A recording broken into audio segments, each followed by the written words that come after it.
Tuning into Sci-Fi TV, the viewer's guide. Oh, crap. The viewer's guide to genre television for the week of June 13th to June 19th, 2015.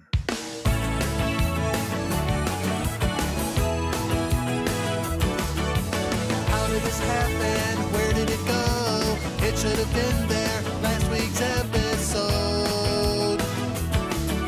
I thought I was set up with my season pass. Now the new show is out, and I don't know what happened last week. How did my TiVo forget? Hey everyone, welcome to the show. I'm Wendy Hembrock, I'm Brent Barrett. And I'm Kevin Batchelder. and we've got a lot to talk about this week. First, we're closing down the poll, asking folks what they're doing on Netflix with Netflix originals and whether they've watched them and how. And about 43% of the listeners have been watching one or more of the Netflix shows, often in chunks or mainlining an entire season in one go. We still got about 15% of the audience that doesn't have Netflix or doesn't use it, so it was nice to see all the different answers. Yeah, and I'm pleased that that I think it was, no, not my vote. Watching in chunks won, but my vote of watching the entire season within a week, which isn't, my plan. It's just what usually happens, because if I'm motivated enough to watch one of these shows, I tend to watch one in 1 week. The only exception would be probably Kimmy Schmidt, which it took me about 2 weeks to watch. Yeah, I was a little surprised that, well, I shouldn't say I was surprised. Maybe I was just, many of my items I vote for tend to be more of the popular ones, but me doing the one episode a week thing puts me in a very small minority of our listeners, apparently. Uh-huh. I think, Kevin, you just have more discipline or limited time than the rest of us, because I know I try to watch things in small pieces. I usually end up having them in large pieces or ending up not necessarily in a week or mainlining, but within a couple of weeks I get through everything. Yeah. So that was fun. Look for a new poll probably by the time this episode comes out. We'll also be having a contest coming soon. And for scheduling purposes, just a heads up for folks that we'll be taking a weekend off next week, so there won't be a regular podcast the week going into July 4th, but we'll have a main show returning early the week of July 6th. And it doesn't mean nothing will happen that week. There might be something released. We'll find out. If nothing else, a study group. Yeah, there'll be some stuff for sure. I know the Game of Thrones Small Council has some things planned. So let's head over to the water cooler. I'm Chris. And I'm Annie. And I'm Stephanie.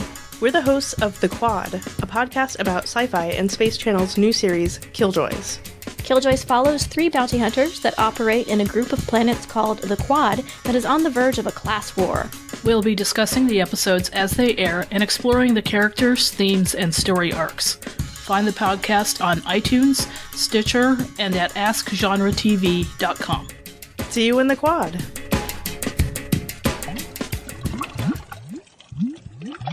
First up are the quick reviews for shows we think you should watch now, soon, let sit on the DVR, or skip, starting with Saturday, June 13th. Orphan Black, Episode 9 of Season 3, Insolvent Phantom of Tomorrow. I give it a strong watch it soon. Yeah, I agree. High-end watch it soon. Yep, we're all on the same page. I watch it soon. And Jonathan Strange and Mr. Norrell premiered with Episode 1, The Friends of English Magic. I like this. I would say watch it soon. I quite liked it. I'd go even higher. Low-end watch it now. Not what I'm watching. And Sunday, the Game of Thrones Season 5 finale, Episode 10, Mother's Mercy. I would say watch it now. I'd give it a low-end watch it now. Even I would do the same. Low watch it now. Penny Dreadful, Episode 7 of Season 2, Little Scorpion. I like this one. I would give it a low watch it now. I'll go high watch it soon. Mid to upper watch it soon for me. And Salem, Episode 11 of Season 2, On Earth as in Hell. Low watch it now. I'll go high-end watch it soon. Very close to low watch it now, though. Not one on my calendar.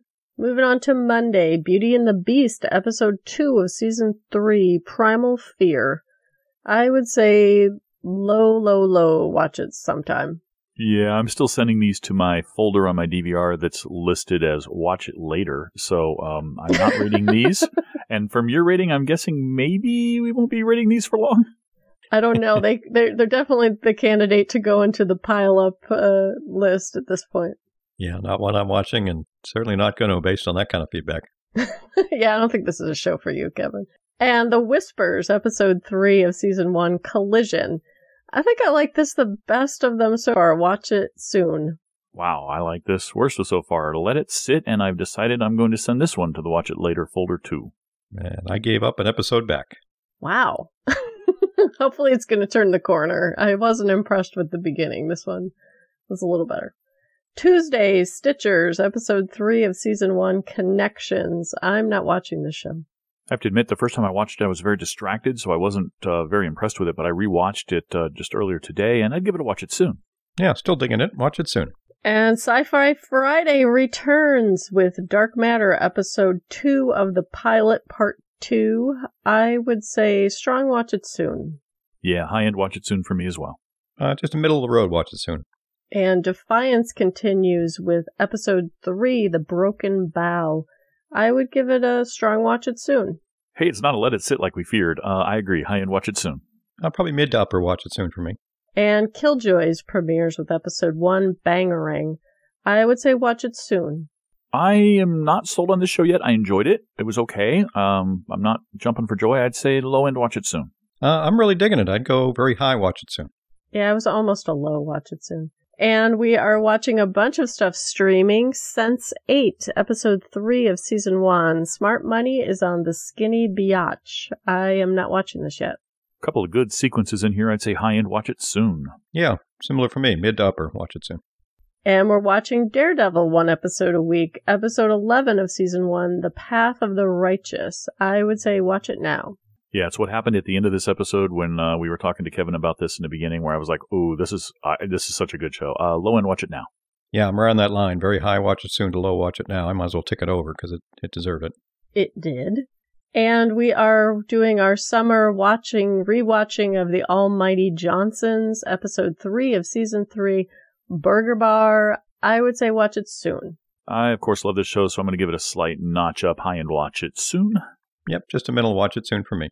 And we're also rewatching Continuum, which we'll probably talk about in the last call, just to remind folks. Let's move on to some listener feedback and some news. First, we've got some voicemails. The first is from Scott on Cape Cod about the recent Let Me See That Again Tuner Minute. I rewind frequently for a variety of reasons. I might have missed a piece of dialogue, or something distracts me from the show for a few seconds, or something interesting flashes across the screen, that I want to look at again, or some scene is so striking or awesome or exciting that I want to see it again. Sometimes I might want to watch something in slow motion. For instance, that scene in The Flash where Barry is running through the accelerator and scenes keep going by him. Sometimes it's a fight sequence I want to watch in slow motion, like that one shot in Agents of S.H.I.E.L.D. where Sky takes out a bunch of bad guys in a lab. It's hard to remember when we didn't have that technology to do this, and it would be hard to go back to those days, I guess. But this brings me to an interesting subject. My cable company is Comcast. About a year ago, I upgraded to the X1 platform, and it has plenty of advantages. But one thing that I really miss that the X1 can't do and that the old system could do is frame-by-frame advance. I miss that when watching sports. I miss that when I want to catch every detail in a scene. Used to do that a lot when I watched Lost. And this year, a great example of that I couldn't do it with because I had the new system is the Flash sequence I mentioned. Going through and seeing Killer Frost and the Flash Museum. I had to wait till I saw those online to get a good shot of those. Even in slow motion, it wasn't as detailed as I would have liked. Hey, thanks, Scott. Yeah, I also really enjoy the frame-by-frame feature. And when I recently upgraded my Dish DVR, I was worried that feature and a couple others would go away because the system was so radically different, but they kept it, so I'm very pleased about that. But yeah, I can't think back either to a time, I was actually, when I was listening to your voicemails, I was preparing it for the show, I was thinking to myself, man, I can barely remember back in the day, even before really VCRs, where you literally had to sit, if you really wanted to pay attention to a show, you had to sit and stare at it and really focus and have the room silent, or else it was gone until the rerun. That's great. Thanks a lot. Yeah, appreciate it, Scott. He and I have exchanged some emails because I recently went up to the X1 platform too, technically. So he had prepped me with what I was going to be missing. And yeah, I kind of do miss it, but I got to say the fact that this system now gives us a cloud-based DVR. So, the recordings are available all throughout the house, and even I can download them to an iPad. And like when I had a cable box get a little flaky and I need to replace it, I didn't lose any of the recordings on it. So it's a trade-off technology-wise. But yeah, the ability just to have it, I mean, I was using that multiple times in the Killjoys episode, which I'll probably talk about later. So yeah, take that away from me and I'm going to be like a little kid losing his lollipop. Yeah, definitely being able to watch things in slow motion is helpful. I liked the mention of the Flash because I recall doing the same thing, trying to go when he was in the, whatever that tunnel was when he was going through time to see what was there. It also makes me think that I really couldn't live without being able to mute and also have audio capture, because I know when I'm on the treadmill a lot, I will turn on the closed captioning because it's so noisy a lot of the time in the gym that even though I'm listening, I still want to hear it. Although closed captioning varies wildly as to what people actually thought people said. And we do apologize to anybody who hasn't seen the Flash season finale. Oh, I don't think we were that spoilery.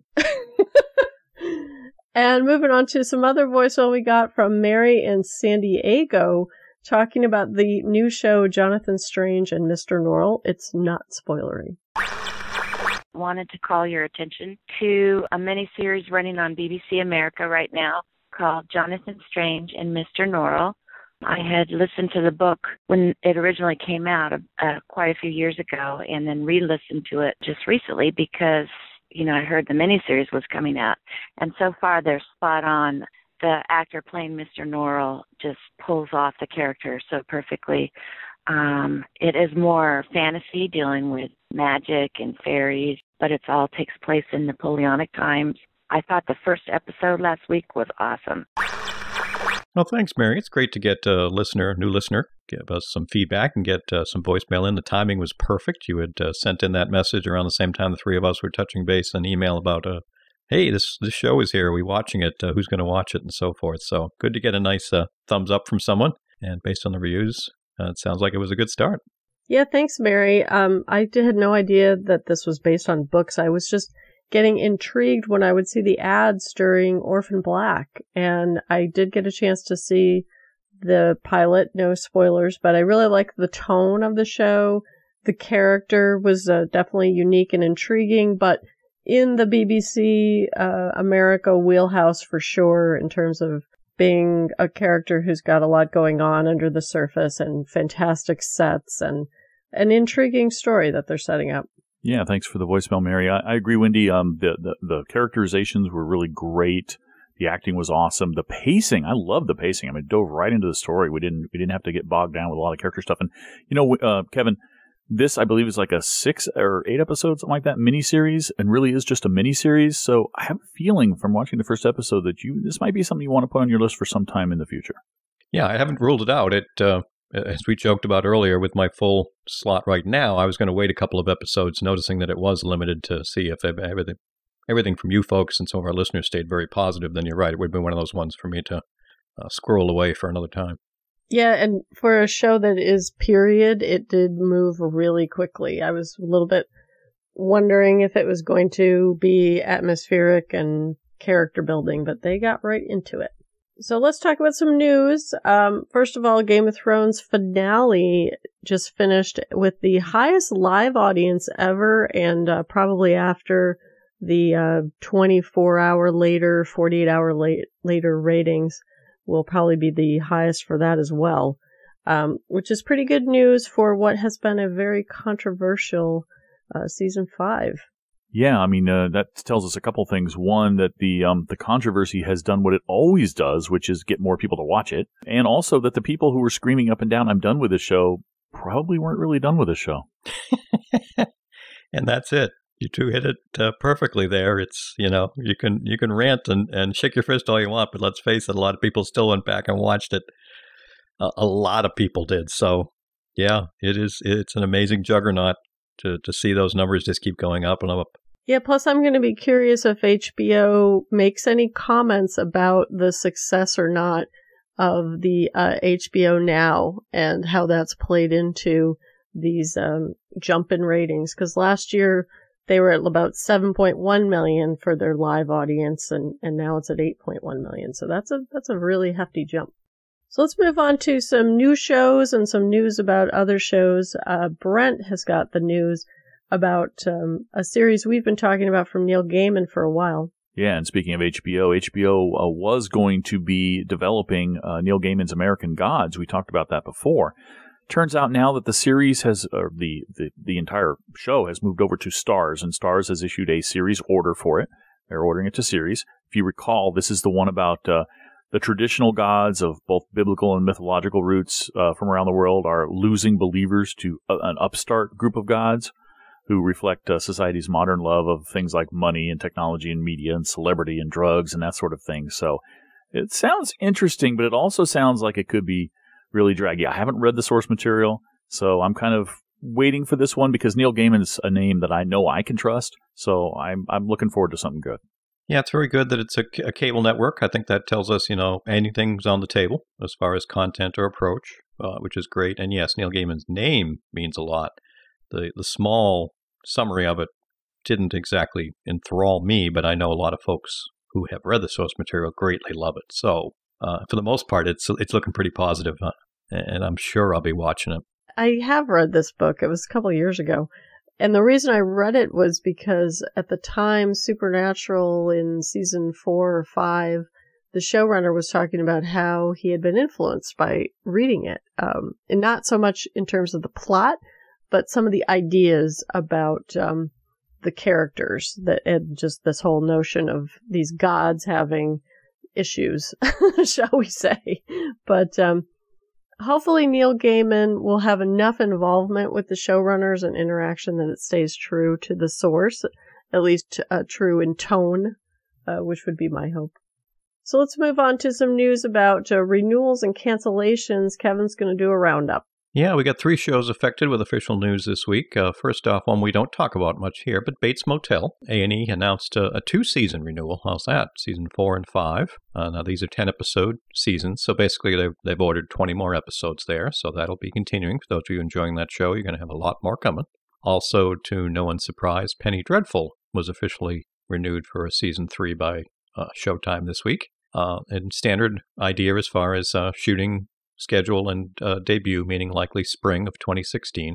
It's shot over in Dublin, Ireland, which I guess makes sense, having seen some of the vistas there, so I wasn't aware that that's where they did all their shooting. And then on the downside, for those of you watching the show The Returned, that has not been renewed, or shall we say canceled, after its single season, so no more coming there. Well, The Returned, I had watched the French version, and I never bothered to watch the other ones, so I'm not surprised. It didn't really take hold. Bates Motel, I watched season 1, tried to watch season 2, kind of lost interest. It sounds like season 4 and 5 will enable them to close out the story in a satisfying way, though. And Penny Dreadful, I'm not surprised at all, was renewed. I've been really liking season 2. And learning that they film in Ireland makes me wonder if they ever go and hang out with the Game of Thrones crew. Yeah, The Returned I never did check out. Penny Dreadful, good news. On the 2-season renewal, I always kind of raise an eyebrow whenever I hear about a 2-season renewal, probably because I'm a Farscape fan, and I seem to recall SciFi renewing Farscape for season 4 and 5, and then at the end of season 4 canceling it. So I worry. Well, with 10 a season, that seems more reachable than 22 each one. A lot can happen in 44 episodes, I guess. And let's move on to some news Brent's got about what Netflix is planning. Yeah, speaking of Farscape and Winona, Netflix has cast its supernatural thriller. It's untitled at the moment. It's being billed as a love letter to the 80s classics that captivated a generation. But they have cast Winona Ryder. And if you recall this, the general story about this one, I think we talked about it before, is a young boy vanishes into thin air. Everybody looks for answers. They're drawn into some sort of a extraordinary mystery involving government experiments and terrifying supernatural forces, and one very strange little girl. And apparently Winona Ryder is going to be playing the mother of the 2-year-old boy who has gone missing. Well, that was interesting casting to get a name like that. Like you said, we've only got, some loose information, as you just described, on what it is. So I'm somewhat interested, but I'm going to need a little more before I can say it'll be jumping on board for the whole thing. But it's so easy, and we talked about it even in our poll with Netflix, that I'm sure I'll at least be watching the first ep. Yeah, that's true. It's like, what can you lose to at least sample it, right? I gotta admit, I'm not very interested in this. Winona Ryder is not an actor that I sort of, if I see her name, know it's guaranteed to be good. So we'll have to wait and see once maybe we get a trailer. And speaking of trailers, we've got the opening minutes of Teen Wolf season premiere. If you're a Lydia fan, it is Lydia heavy with a surprise at the end. Yeah, I wasn't paying close attention, and my DVR started recording Teen Wolf earlier this week, and I got really excited thinking, oh, right, the season premiere of Teen Wolf, I can watch it, and I started watching it, and it was Lydia, just what this video is, basically, on MTV, and my DVR caught it, and I was kind of confused, and when it ended after just a few minutes, and then I checked my DVR, and it said that it was a preview, a Teen Wolf season preview, I'm like, oh, that's what's going on, but it looked pretty crazy, because I had to ask myself, no real spoilers, but I had to ask myself, how did Lydia get those abilities? I don't remember her having them. Yeah, this is getting more popular now. We talked about not liking the trend of having lots of mood teaser trailers that weren't worth much, and now the thing seems to be releasing your first 3, 4, 5, or in this case 6 minutes of your first episode, a little bit ahead of the premiere. I saw that it was out there, and I do greatly like Teen Wolf, and I'm like, it's only about a week away. I'm just going to wait, because I don't want to be, like you just described, sucked in, wonder what happened, and then have to sit here and wait for the rest of it. So I didn't watch it. Well, it did its job, because it left me wondering, and I'm totally wondering what I actually saw, what we saw, if it's reliable or not, especially because of what you saw as well, Brent. But to not give away spoilers, I won't say anything more. If you really want to be surprised, do not watch this. Let's move on to Kevin's news about something PlayStation will be offering. Yes, PlayStation Vue, their TV TV streaming service, got the announcement E3 this week, and a big thank you also to listener Wonder Jen, who sent us a voicemail, basically asking, if we had heard about this and what our thoughts on it are. So that's why I wanted to make sure to have a couple of links here for you in the show notes. But they've announced the thing that's getting a lot of people interested is, again, a TV streaming service they've started out in Los Angeles and San Francisco with. But the thing they're doing is a la carte channels. Now, this is not like a dirt cheap service. That they're talking like in the ballparks of $50 plus a month with ability to pick some channels. But they don't have a lot of details yet. They do have some of the standbys that you'd expect, the ESPNs, USA, TNT. So there is some good stuff there. But I've also seen a couple of other articles, and we'll link to one of them in the show notes, from one of the sites that covers news for streaming services, that it's not really what it appears to be. So we still need to wait and let it shake out. But the idea that, again, they're kind of doing this with the PlayStation, and the idea of going after, shall we say, the gamers, and the idea of people who only want certain amounts streamed. Again, it's just great that there's another option. Exactly how good it is and at what price points, we got to wait a lot more. I guess it's not going to be till 2016 they roll out to a few more cities like New York and Chicago. So it's still early. Well, I mean, if you're a heavy gamer, I guess this is a good option. I don't currently have a PlayStation. I didn't read anything in here that would make me think I want to go buy one in order to get some cable stuff through it. So I'll be curious to hear more about this once it gets more widely understood. Yeah, thanks for the voicemail, Jen. I was probably with you watching the E3 events live on YouTube. So I saw, the Microsoft events and the Sony event. It was very interesting. I think if you are a gamer with a PlayStation and you've got an internet connection, but you don't have TV and you want to watch some TV, this is great. I don't think it's going to be great for the rest of us for some of the reasons Wendy mentioned, that if you don't have a PlayStation, but also because it's tied to their hardware. Now, Dish and cable boxes and DirecTV, those are all tied to hardware too, but you can lease those, or whatever from the company, and they're pretty relatively cheap. Whereas PlayStation is a pretty expensive investment, and it looks like for one PlayStation, you've got one account logged in. You can't log in twice on two different PlayStations. So if somebody in the upstairs and the downstairs wanted to watch the same thing, I don't think they'd be able to. They'd have to get two accounts and pay double the money to watch this stuff. So I don't think it's going to work for the masses, but it's pretty cool. It's just nice to see all these different ideas coming out and what people are going to try. And It's an interesting time for hopefully the evolution of cable TV. Definitely. And let's move on to some hints that we've gotten about what's coming in Arrow that Brent has to share. Yeah, it's a hint, and a lot of people are like going crazy speculating about it. But Stephen Amell was asked, apparently on Twitter, whatever that is, to sum up the season 4 premiere in 3 words, and he responded by saying, and you probably want to skip forward if you don't want to hear what he said, but I don't think it's very spoilery. "What's wrong, Speedy?" ? And there's a lot of speculation that this means that the reason that Oliver comes back to town is because his sister, who is now taken on the persona of Speedy, if you saw the finale, sorry for spoiling you if you didn't, is in trouble. That's what the speculation is about what's going to be happening in the first episode. Now, it's not a lot, folks. We understand that, but we really loved last season of Arrow, and we're really enjoying that show. So it was great to see any kind of a tidbit to whet our appetites for what's coming up. Yeah, it is. It's just the fun starts now as far as speculating what direction we're going to take, what's going to kick things off in a new direction, since they've been very bold now in their storytelling without getting spoilery. That it's time to shake things up. So the fact that he put it out there on Twitter means that that's where they're going to try to drive the excitement. And with San Diego Comic-Con just a couple of weeks away, I'm sure we'll get a lot more about it than just that.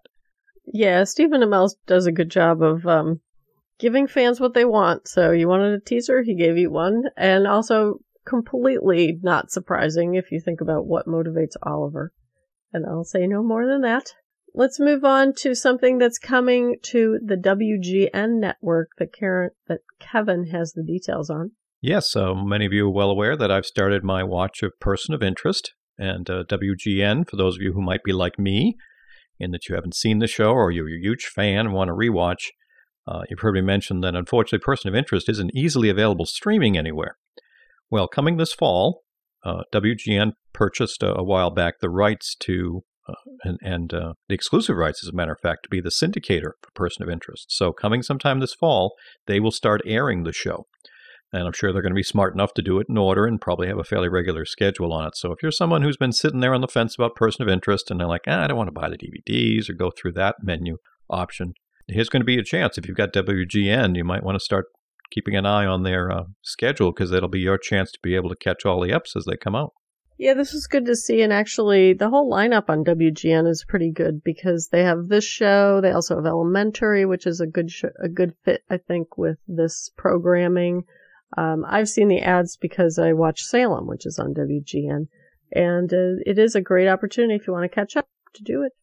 Yeah, I was telling Kevin before the podcast that I was watching Salem, as Wendy was, and I saw the commercial for this, and they showed a picture of Shaw from Person of Interest, and I paused it because I'm like, weird, what else was Shaw in? Because I know this is WGN. Is she in a new show? Was she in something else? So I looked her up on IMDb before I resumed the commercial, and I'm like, no, none of this seems to work for the character I'm seeing, so I resumed it, and sure enough, they said Person of Interest coming this fall, and I'm like, oh, wow, this is really cool, because for the reason Kevin mentioned, that he pointed out that there is no streaming available for that, and if you don't want to start, at the new season next year, but you want to know what's going on with the show and catch up, this is a great opportunity. So, and I also, funny, Kevin pointed out that the article that I had sent out about this was 2 years old. So apparently WGN had purchased these rights a while back and was waiting until they had enough episodes probably in the can to stream it pretty frequently. Yeah, it was really nice to see this. And I mentioned that I'm eventually going to watch Person of Interest, but I know Kevin's been enjoying his watch. Oh, I can totally see you, Wendy, setting up your TiVo once these start showing up. Yeah, the problem is finding the time, right? I've prioritized the 100. The 100 is my goal to get through this summer. So I'm going to try to stick with that one. If anything else can be made time for, it'll be gravy. Wendy, us purists call it the 100. We don't say the 100. I'm just kidding. I guess I'm influenced by watching the Larry Wilmore show, the nightly show where he talks about keeping it 100. I also have a fun interview with Charlie Cox, who plays Matt Murdock on Daredevil. It was given when he actually was at a American Foundation for the Blind event, and he was given an award for playing his character. It's pretty interesting, mostly for him talking about working with a coach about how to be blind and how, they had to kind of adapt as they went because the episodes weren't entirely written as he was working with the coach. But it's probably one of the most in-depth interviews I've read with this actor, so it was interesting. I haven't read this one yet, Wendy, but I have to ask the question, was there any reference, because it's something that's interesting to me, of did he do any research using Deborah Ann Wall, who is, basically engaged to a blind or almost blind man as well, and she does a lot of blindness activism on his behalf. Was she mentioned at all? She wasn't mentioned, but he was answering questions, so I don't know. I don't know if that was sort of more personal and he didn't want to share that because it was kind of like a red carpet event or something. But yeah, I'm aware that they might be married by now, but she definitely has experience with a person who's gone through experiencing blindness. So I'm sure they must have had conversations, but maybe that just wasn't something he wanted to share in public. Yeah, I saw this one. I started to look at it. I shied a little bit because, again, I'm the guy who has not seen the entire season, so I wasn't sure if there might be too much info there, but I did see some great question and answer with him. So I can't say I've read it all. It's another one that I've thrown in that little that bookmark list I have of things I go back to if it's something I don't want to be spoiled on or don't have the time at the moment. But it did, like you said, Wendy, it was very detailed in some of the stuff he was doing. Yeah, the other thing, Brent, that you might want to check out in here is he was asked about whether Elektra will be in season 2, and I won't answer here. So let's wrap up the water cooler with a tuner minute. I recorded this week's. It's called Expiration Date.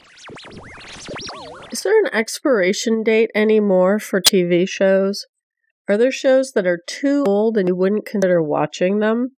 I'm asking this question in the context of the broad availability of older shows now on Netflix and networks like CBS making their entire catalog available, or even HBO. Does it make a difference if the show is currently running and you're just behind? Or is it have to be a show that's actually finished its run that determines whether or not you might bother to watch it? And if so, how old can the show be before it's past its expiration date? That is an interesting question. I have a couple of answers because you phrased it a couple ways. You said if it's a show that's just still running, but you haven't caught up on it yet. Does time play a factor? If it's like a 5-year-old show that's still being produced, or say it's a Supernatural. Say I've never watched Supernatural, and we're going into like 10th season or something. It plays a little factor. It's a little factor for me, not a lot. The overriding factor is going to be, am I interested in the show? If it's a show that's from 20 years ago that I never saw, if it's described to me or I read about it and I think this sounds like a really good show, I'm not probably going to care that it's that old.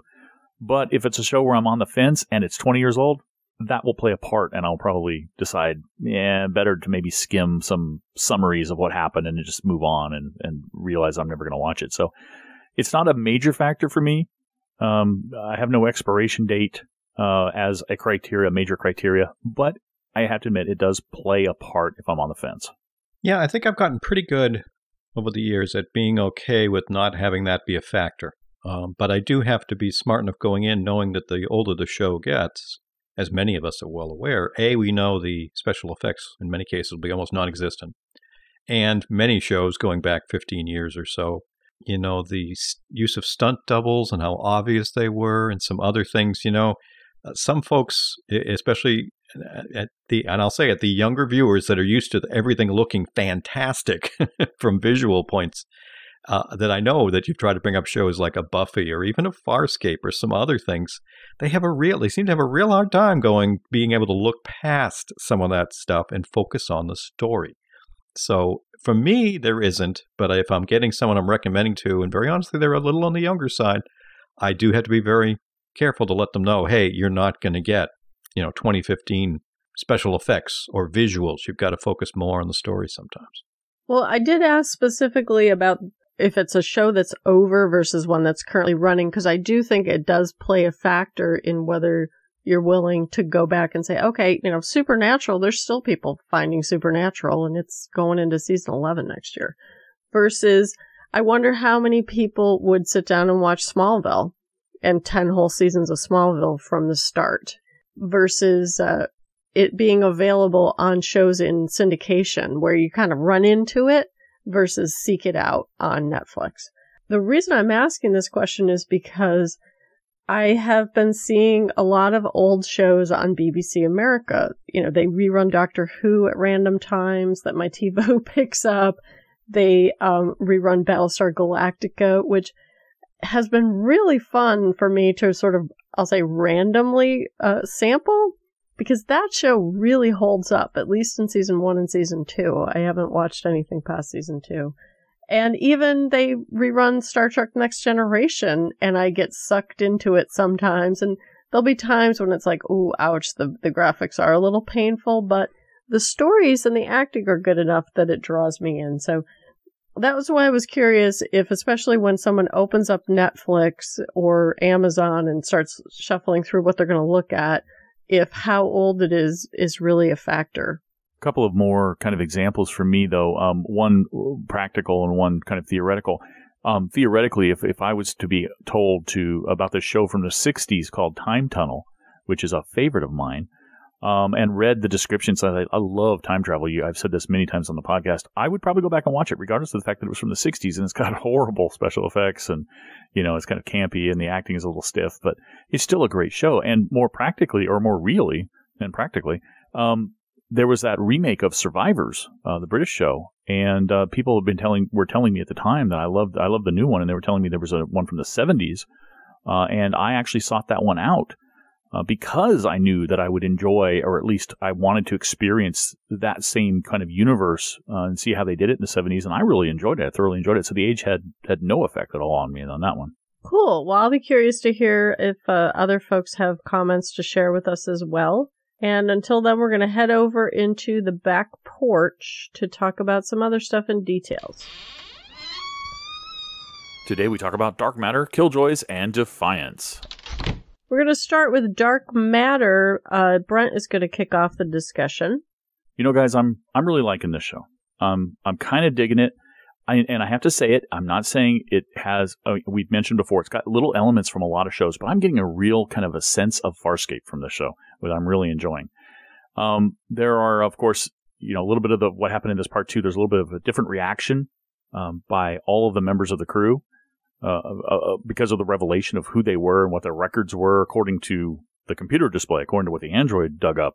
I'm still kind of suspicious about whether or not that's true, but nobody seemed to really love learning their true identity. The only one that came close was the Gun Crazed 3, who seemed to be kind of okay with it. 2 refuses her real name of Portia when the android refers to her by that name and says, "You're going to call me 2." So the android says, "Okay, 2."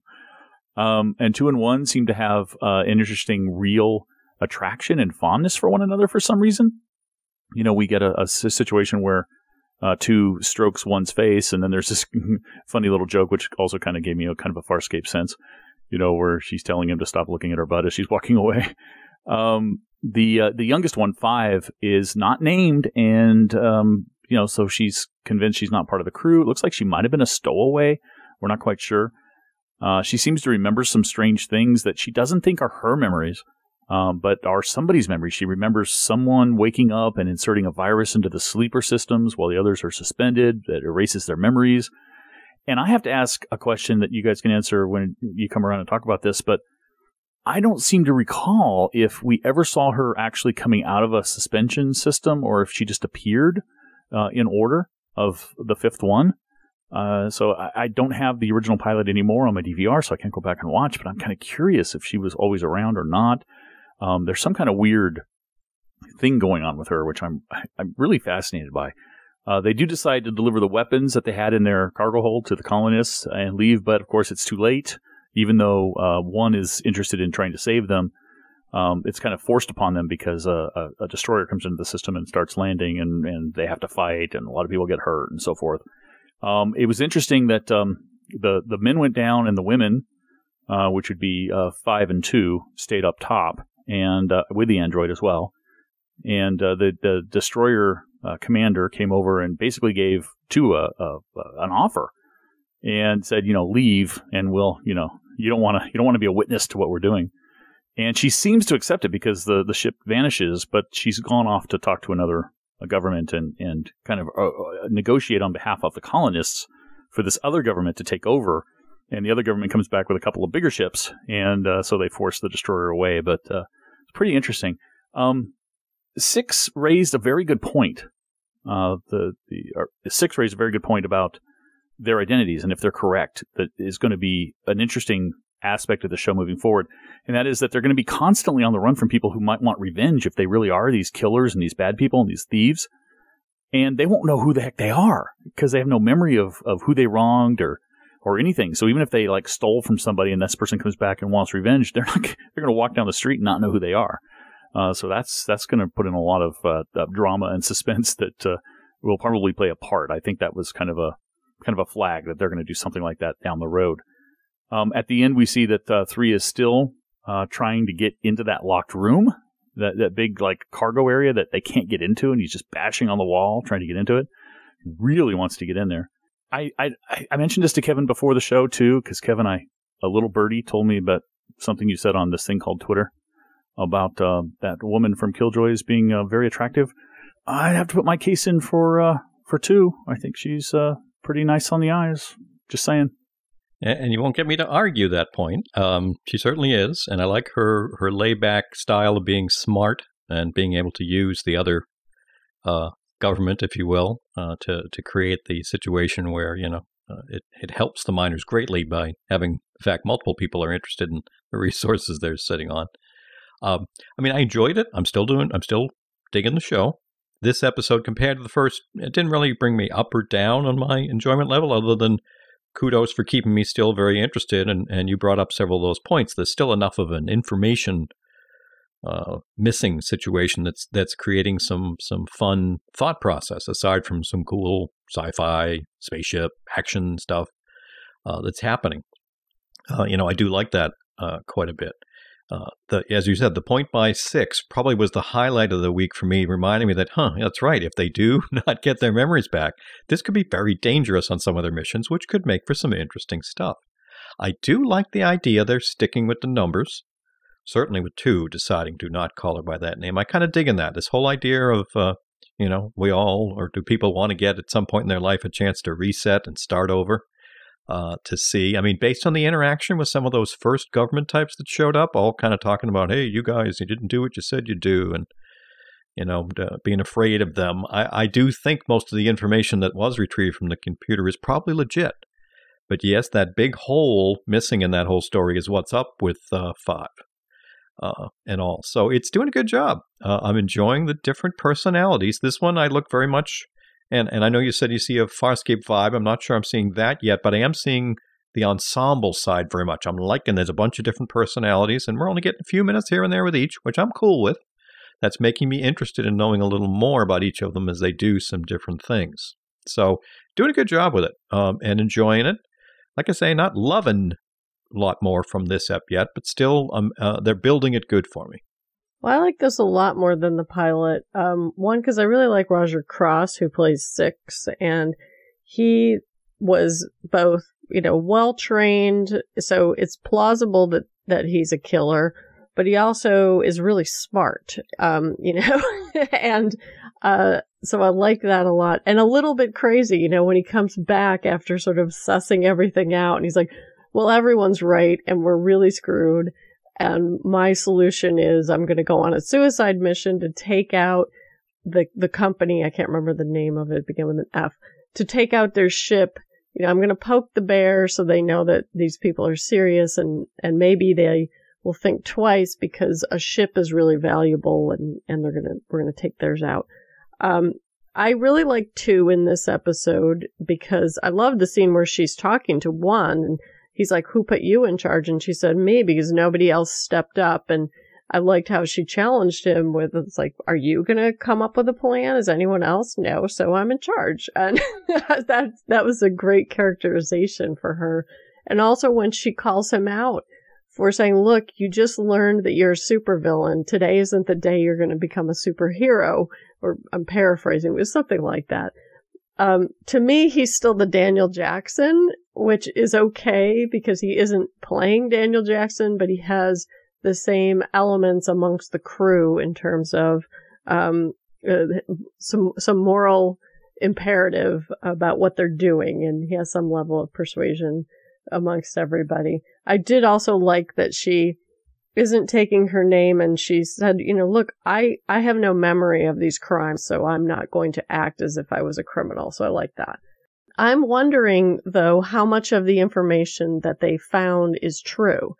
It's entirely plausible that some of these people were killers and maybe some of it's made up or something. I think it's not going to be quite so clear cut as we go along. I agree, Brent, about the distrust factor is similar to Farscape, where every time they interact, they don't really know these people. And it was really well done when they're under attack on the planet. They want to go back to the Raza, and it's gone. And Tu has run off to do her plan. And, the argument is, I didn't want to break radio silence, so I didn't tell you what I was doing. But it created a lot of doubt amongst everybody. So, I thought that was an interesting way to go, where they showed how, everyone's working in different directions and they're not coordinated at this point, and they don't know, what the plays are at this point. 5 still strikes me as they're trying to make her a River Tam kind of a character, where she's probably the wild card that's most important or something. So I hope it isn't that. I hope they take it someplace more surprising, but I definitely enjoyed this episode a lot more than the pilot. Yeah, another thing Farscapian about it was what you said, and I agree with you that I don't, Kevin, you're right. The government officials, the military guys, company guys, did, basically indicate that these are bad guys. So that part, I believe that they believe that it's the story. But the Farscapian part is everybody thought Dargo was a murderer in Farscape, and the truth is he wasn't really a murderer. And, Izan, they thought she was a cold-blooded murderer, and you hear her story. She wasn't really a murderer either. She was saving her people. So I have a feeling that the records of these guys, if that is their official record that the companies see, isn't really the whole story. And that's what I think is going to be really cool to discover, because I don't know. People who do those kinds of bad crimes are just going to be pretty nasty and evil at in their nature. It's not a matter of I've forgotten the crimes, therefore I'm a good person. They're still going to be kind of nasty. Now, that's why I think there's a good chance 3 really did all that stuff, because he does seem pretty cold and pretty crazy and pretty bloodthirsty. So it's possible. But like you were saying, 6, so Wendy, strikes me as maybe a soldier who was framed for something or something of that nature. So I think the stories are very complex. So I'm looking forward to it. Yeah, I think 3 is the one that I refer to as the asshat. Sorry, pardon my language. He's the guy who's like very cookie cutter. He always has some snarky comment and carried the big gun that ran out of juice. Is that the one you're referring to? Yeah. And I'm hoping, actually, and I was a little worried when the episode was running, because I was like, maybe they're going to kill 6. Maybe he is going to go on a suicide mission. It's like, that'd be kind of bold if the characters you initially present are not the characters we're going to stick with. And I got to say, if anybody can go, it should be 3 so far. Plus, what was your interpretation of number 5 opening up the box that turned out to be, I guess, in number 4's room? What was the point of the ring in the box? Did I just miss that? They just planted it but didn't explain? They planted it and didn't explain, and 4 was looking at the box at the end like he knew there was supposed to be something in there that wasn't there anymore or something of that nature. So, I don't know. Okay, I thought I just missed it. So I think a good start for this show. Let's move on to the other new show on SciFi on Fridays, Killjoys, which Kevin's going to lead the discussion. Yes, and we're talking about the premiere episode, Bangarang. And also this is the show where we had a Sci-Fi Channel press call about a week ago. And I have to give thanks again to Chris Kwan from the Drinks to the Doll podcast, as well as the Quad podcast, covering the show. She sat in for us. Got a chance to listen to it. And it was a good discussion. It was the 3 main actors as well. Just 3 actors. There weren't any showrunners on this one, talking a little bit about their roles and such. It was a fun listen, not a lot of distinctive stuff, which is the case sometimes with the initial press call before we've had a chance to see the show.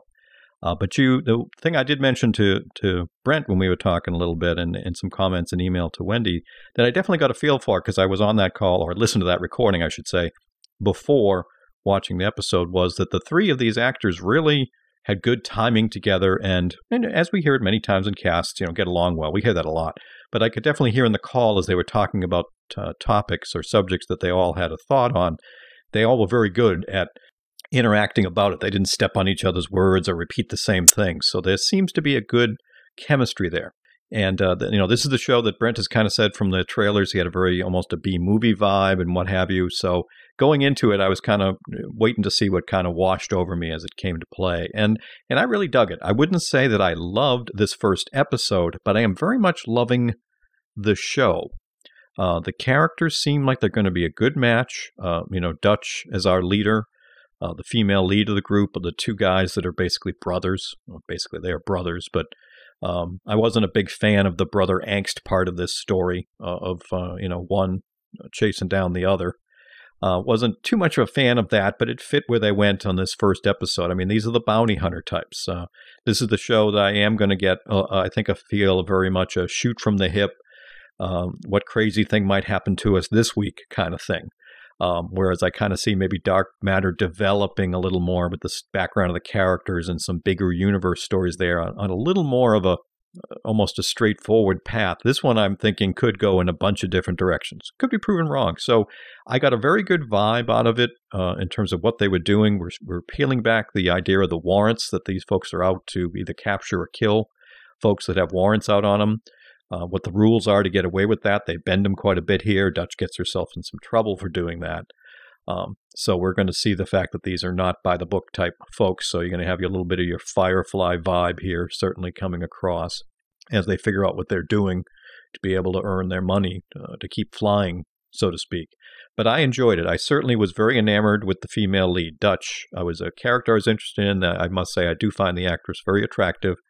I absolutely loved, and sometimes it's as simple as the basic stuff, the scene nearer to the end when they're kind of cornered and they have a fight out or shootout with some folks in a hallway. I thought they did a great job with the slow-mo action, with the little necklace bead things that turn into little creepers up on the walls to do like a little flash thing to help out. And then her fighting skills, as we're coming to find out, are pretty advanced. I mean, the music and all that was just cool to see. If a minute and a half scene could make me really enjoy an episode a lot more than maybe I should have, that did a great job for me. Because there's obviously a lot of backstory with Dutch. We see the guy who almost looks like a father figure that had been training her when she was young. Maybe she was a child assassin by the look of it. We don't know. So there's going to be a lot to develop on that. So while the actual content of the episode, like I said, the story that was here was only decent, I am very intrigued by these characters and what they might end up doing with it going forward and kind of learning the idea of the warrants and the bounty hunter style of it. It does have a bit of that B-movie swashbuckle almost on an occasion. So I really dug this first episode. Yeah, I didn't like it as much as you did. I do agree that the sexy, shiny scene at the end was probably the money scene for the show. I like Aaron Ashmore as an actor. I like the actress who plays Dutch. Didn't care for the other brother, and it might be the actor, it might just be the way he was written, I don't know. I thought the brother angst was a little too much in the front of the story, and I actually think that maybe they shouldn't have introduced that brother in the pilot, but saved him for like episode 2 or something.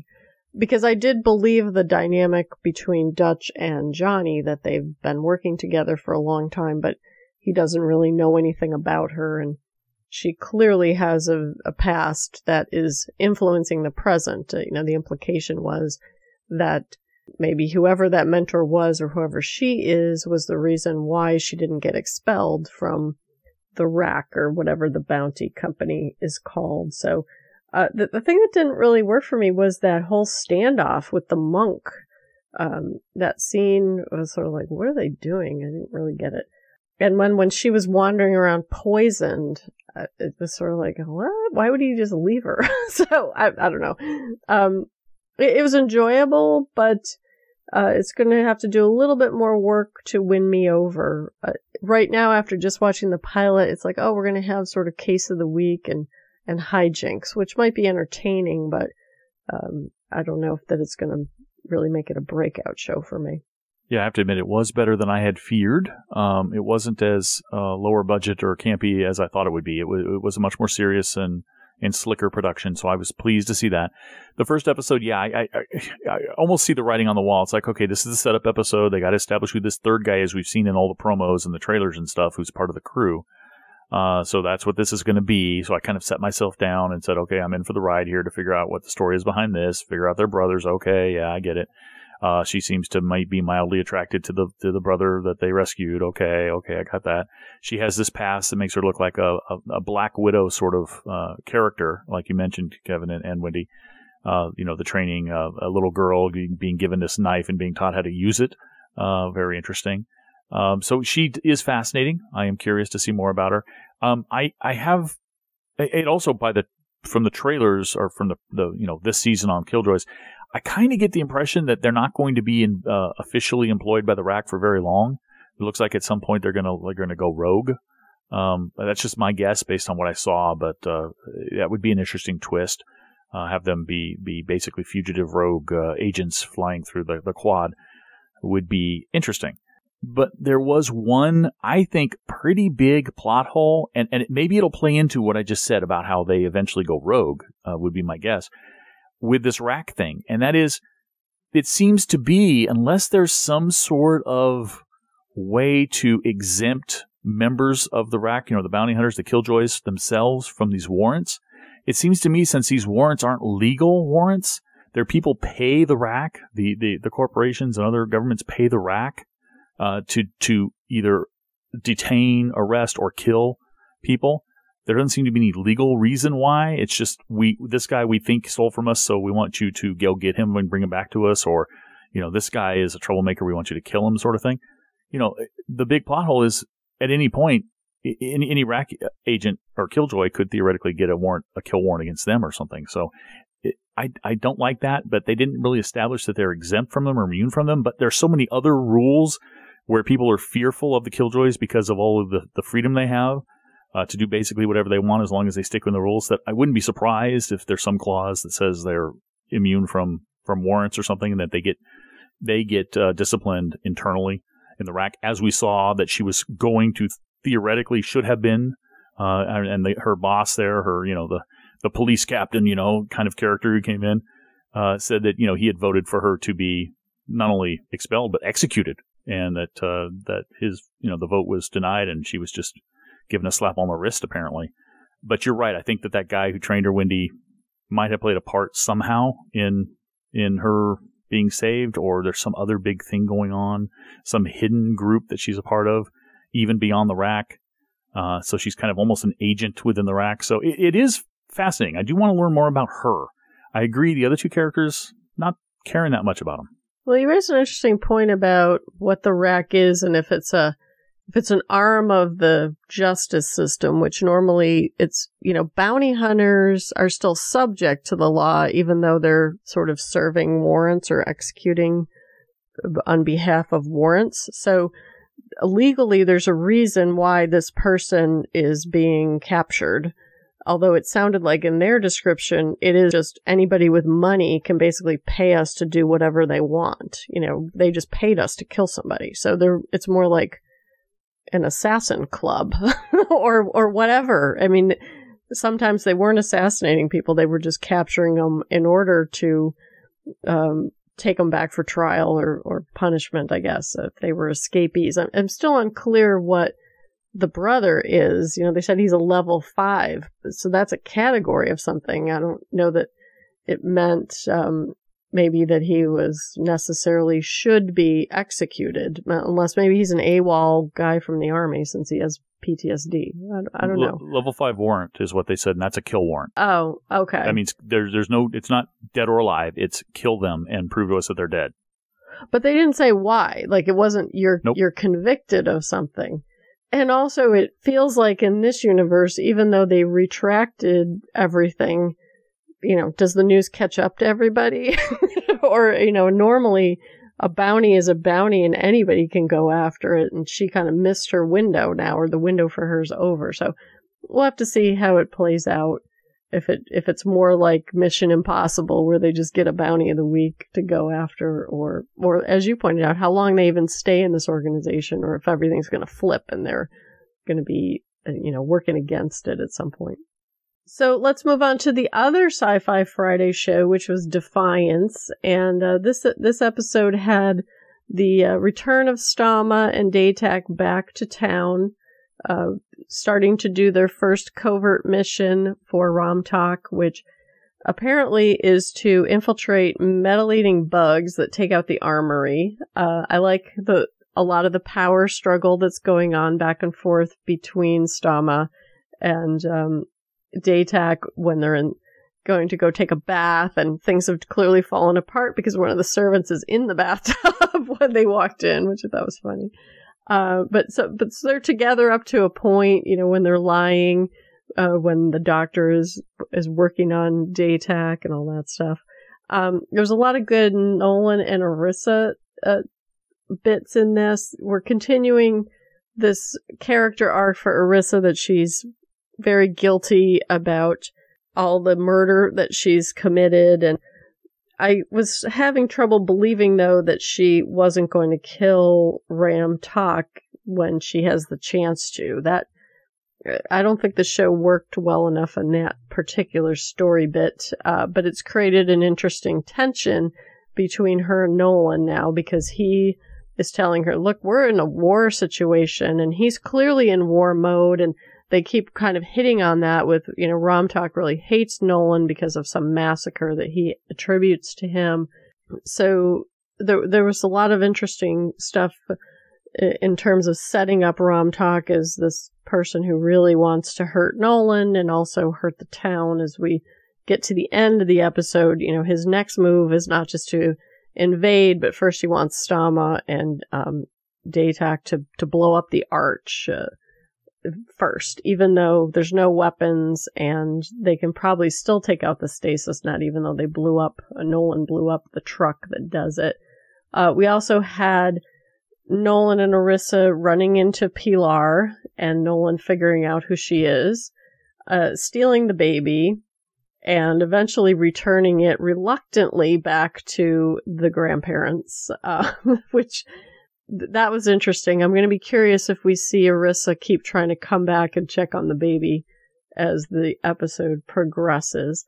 The other thing I really liked was when Stama goes into the Needwant by herself and starts chatting up the Olmec father. And at first I thought she was purely there just to get the 411 on what he was doing, because he tells her, there's only a few Olmecs left, and he just wants enough fuel to go reunite the handful of people that are around. And my assumption is that's false, and there's a lot more Olmecs than he's saying. But she shares this interesting comments about humans and how she fell in love with one of them, and she knows all the stories from the Olmecs and sort of gives him respect, which I don't think any other alien has had a mildly positive reaction to interacting with him. So I'm sure she was quite as surprised. I'm going to be very curious to see how they play up that connection as the story goes on. The one real disappointment I had was the son, whose name I'm going to forget, who's captured, and he's got a perfect opportunity. They're under attack, and he does absolutely nothing. Like, he doesn't even seem to try to escape. It really seemed to undermine the character to me, who I've always viewed as weak, and he just seemed really weak in this episode. But otherwise, a lot of good stuff.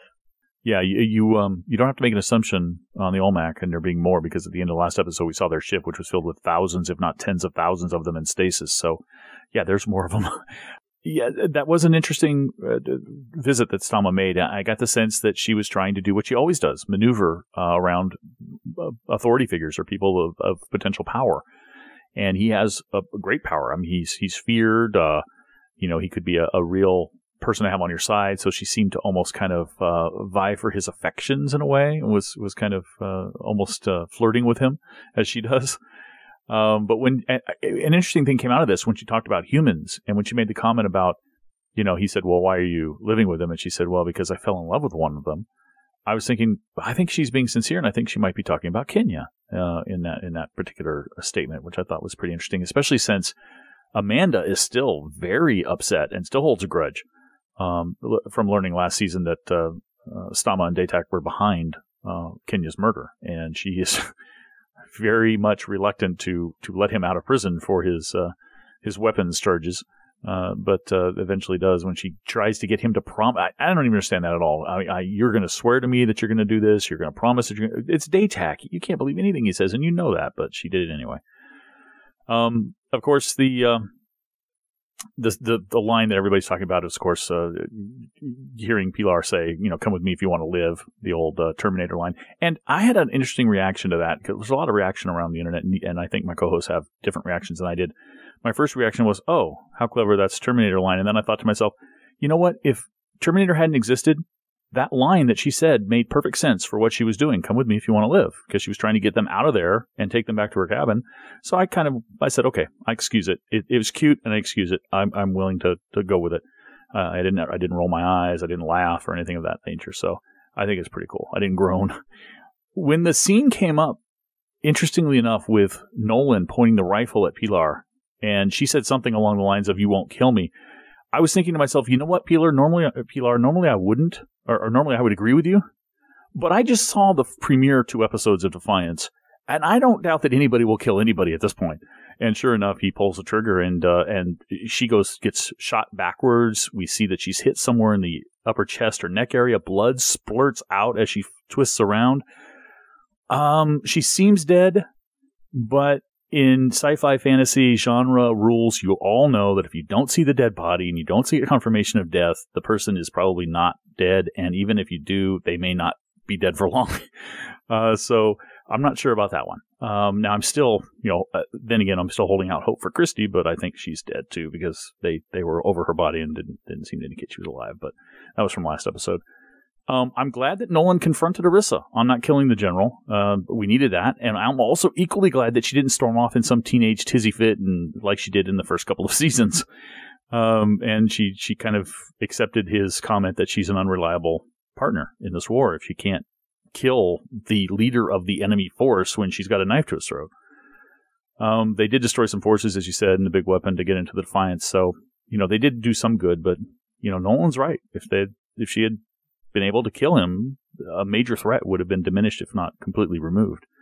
Doc Yule, I liked a little reference, because remember they forced her down and sliced her skin off last episode, and we do see her this episode. She helps Datak, who's injured, because of course that was part of the setup to get him into town. But I like that Nolan thanks her, and she says, "I didn't do it for you," and then just walks away.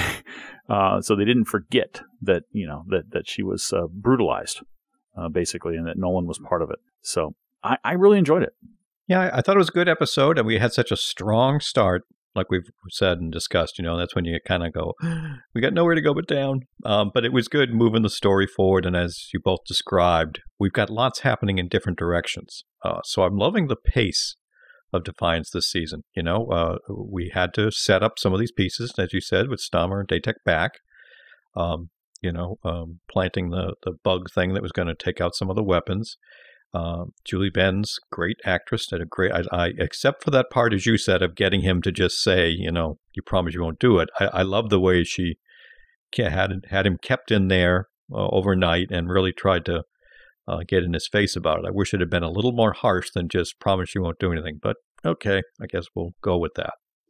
But the other bits were good. I was surprised, but not really, by Nolan telling Marissa, you blew it, and I can't trust you.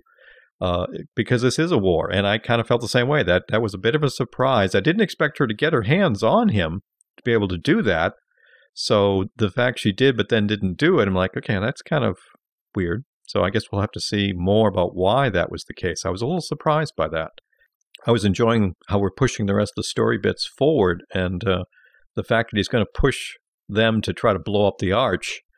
I know they feel like they absolutely have to do whatever he asks, but he's going to keep asking for even more grandiose things from them, and are they going to be able to keep doing it? When when or will they eventually say, screw it, this is just too much? Or is there some way to get Alak out or what? I don't know. So it was good stuff. It's still moving good, appreciating it for doing a good job with it. The Terminator line, I love that stuff. I had no problem at all. I let out like a hoot, almost like a knee slap. Like, love it. Love it when they do that stuff. So to me, it was all good. It's funny because my reaction was totally rolling my eyes, and I think it's because of timing. If they hadn't done this 2 weeks before the Terminator reboot movie was coming out, I wouldn't have viewed it as crassly commercial, because that's how I viewed it, versus just meta, because Linda Hamilton was the original Sarah Connor. But it didn't, I didn't think it was in her character, because her character has been way more selfish than that. She doesn't really think about anyone else's interests, even when she's trying to manipulate them. So to me, she just would have been, where's the baby? And I'm out of here, But I also don't think Pilar's dead, for the point you just made, Brent, which was last week they killed 3 people and we saw all of them dead. We didn't see her dead. I'm assuming she's going to get found by Ramtak, or she's just going to be the wild card crazy person out there, throughout the season, because I'm assuming they want to keep Linda Hamilton in the mix, even though I really can't stand that character.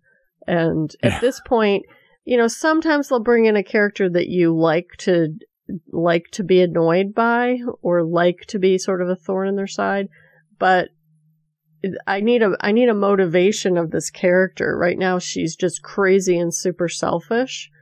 She's just a chaos maker kind of a person versus having an agenda. I don't even really feel like she cares about her grandson enough at this point. So, hopefully they're going to do something with her. Maybe she'll be the wild card that actually helps them undo, these escalating terrorist things that Ramtak is probably going to be wanting Stama and Datak to do. It occurred to me a couple more things. One, that Datak and Stama, their motivation had been their son in captivity and getting their son back. Now they have their grandchild. I don't know. Stama might be willing to sacrifice her son, and just take her grandchild. That might happen, or at least their particular motivation might alter slightly in the future. But how great was that scene? I'm sorry, guys, but I smiled. I love the scene. We talked about the Nolan Arissa stuff, where they've tied up Pilar, they've handcuffed her or whatever in the cabin, and they're about to leave, and Arissa's carrying the baby, and Nolan's trying to convince her to leave the baby, and she just says over and over again, "It's a baby."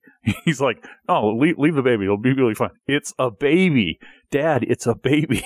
I just love that scene. Well, my assumption was he was thinking, it is her grandchild, so maybe it's safer to leave it there. It was kind of classic Nolan, too, in a way. And also his clear discomfort with having the baby when she's like, you stay here and shoot with the baby and I'm going to run in. And, she has good reasons for why she's saying that, but he clearly didn't want to either. This is a very cute baby they got, too, by the way. Oh, yeah. And I was thinking to myself, there's no way they put contacts on the baby. That must be CGI that's doing those eyes. But I love how Arissa is so attached to this baby. And I part of me was thinking, is it because she kind of has a little bit of sympathy because she was in a situation, too, where her parents were essentially gone and she was an orphan?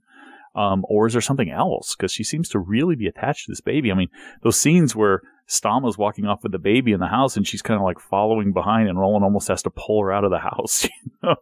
Well, my assumption was she thinks they're horrible people and she doesn't want to leave that innocent baby with those awful people, thinking about it as just sort of defenseless. But, I mean, to me, when you do the math, they're better than the crazy woman was sort of my math. Do they? One thing that I always, I want to yell at the TV and tell Arissa, you're giving this baby to the woman who killed the baby's mother. Do you know you're doing this? Well, she doesn't know that, right? I know. I was yelling at the TV. and she only killed her, to protect the baby. I mean, Christy was kind of giving her the, do it because the baby's in the closet. Yeah. Kind of signal. So I think that's going to have to be it for the main show for today. But before we go, I want to thank all our listeners and thank Brent and Kevin for a lot of fun. We'll see you soon. Catch you next time. Take care, everyone. If If you'd like to contact Tuning Into Sci-Fi TV, we offer a variety of feedback options, including email at feedback@tuningintoscifitv.com, voicemail at 206-202-4182, Skype voicemail at Tuning Into Sci-Fi TV, or you can visit our blog and forums at tuningintoscifitv.com. And finally, you can find us on Twitter at twitter.com/tuningintosci-fi or at Facebook by following the link on our website.